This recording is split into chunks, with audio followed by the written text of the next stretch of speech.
Ketika agen top bernama Mike terbangun dari mabuk beratnya, ia menemukan sang istri sudah menyiapkan meja penuh hidangan lezat untuk merayakan sesuatu. Akhirnya, suami yang selama ini dianggap tidak berguna itu melakukan sesuatu yang mengesankan. Tanpa sepengetahuannya, sang istri telah mengunggah komik yang digambar Mike malam sebelumnya ke internet. Dan komik itu langsung viral, disukai ribuan orang.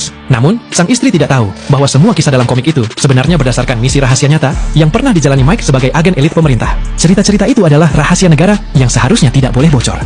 Sementara sang istri gembira, Mike justru semakin cemas. Ia takut kebocoran rahasia itu akan membuat organisasi lamanya datang untuk mengacaukan hidup tenangnya. Ia pun segera pergi ke kantor redaksi dan memohon kepada pemimpin redaksi untuk menurunkan komik itu, berdalih bahwa ia mengunggahnya secara tidak sengaja saat mabuk. Namun sang editor menolak. Ia justru menyuruh Mike terus menggambar dari rumah, bahkan menyarankan agar ia tetap minum untuk inspirasi. Tak punya pilihan, Mike pulang. Hujan mulai turun. Ia teringat bahwa putrinya pergi tanpa payung. Jadi ia mengambil satu dan menunggu di depan sekolah untuk menjemputnya. Saat menunggu, ia melihat ayah teman putrinya datang dengan mobil mewah dan pakaian mahal dari desainer terkenal. Mike menatap dirinya sendiri, masih hidup dari gaji istrinya. Dan untuk pertama kalinya sebagai mantan agen top, ia merasa benar-benar kalah. Di rumah, tanpa sengaja ia menemukan buku harian putrinya. Di dalamnya tertulis bahwa ayahnya terlalu miskin, dan karena itu ibunya sering minum.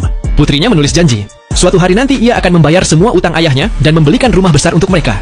Membaca itu, Mike tak kuasa menahan tangis. Didorong oleh tekad untuk memberi kehidupan yang lebih baik, ia mulai menulis kembali semua kenangan misinya, mengubah setiap aksi berbahaya menjadi komik yang menegangkan dan hidup. Saat diterbitkan, komik itu meledak di dunia maya, menarik ribuan pembaca, terutama para pelajar. Putrinya bangga, bahkan mandor yang dulu sering menghina Mike kini menjadi penggemar setianya. Sang editor yang dulu meremehkannya kini bahagia bukan main, uang mulai mengalir, dan keluarga itu hidup bahagia kembali. Mereka bahkan membeli piano digital yang selama ini diimpikan putrinya. Namun, kesuksesan besar itu membawa bencana. Organisasi lama Mike akhirnya mengetahui bahwa agen legendaris mereka masih hidup dan mungkin sedang membocorkan rahasia negara lewat komiknya. Mereka mengirim tim pemburu untuk menangkapnya.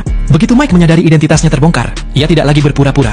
Meskipun sudah lama pensiun, beberapa agen biasa jelas tidak cukup untuk menaklukkannya. Bahkan ketika belasan orang menyerang sekaligus, tak satu pun bisa menjatuhkannya. Itulah kemampuan seorang agen sejati, mandor yang dulu menindasnya gemetar ketakutan. Tak menyangka Mike yang pendiam itu punya sisi mematikan. Mike memperlihatkan serangan cepat dan mematikan tepat di depan matanya, lalu bergegas pulang untuk berkemas. Ia mengambil paspor dan menelepon istrinya, berencana mengaku bahwa dirinya adalah agen rahasia dan ingin melarikan diri bersama keluarganya. Namun, sang istri mengira ia mabuk lagi dan mengoceh tak jelas. Sulit dipercaya bahwa suaminya yang tampak gagal itu adalah mantan agen kelas dunia.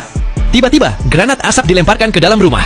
Mike bereaksi cepat. Ia menggunakan penjepit plastik sebagai masker darurat.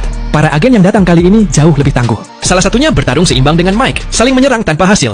Akhirnya, Mike berhasil membantingnya ke tanah dengan kekuatan luar biasa. Namun sebelum melanjutkan serangan, agen itu melepas maskernya. Wajahnya terasa tidak asing bagi Mike. Pemuda itu memperkenalkan dirinya sebagai Kevin, penggemar Mike sejak kecil yang bermimpi menjadi agen sehebat idolanya. Kevin dan sang kapten adalah dua orang yang benar-benar berduka saat dulu Mike dianggap telah mati.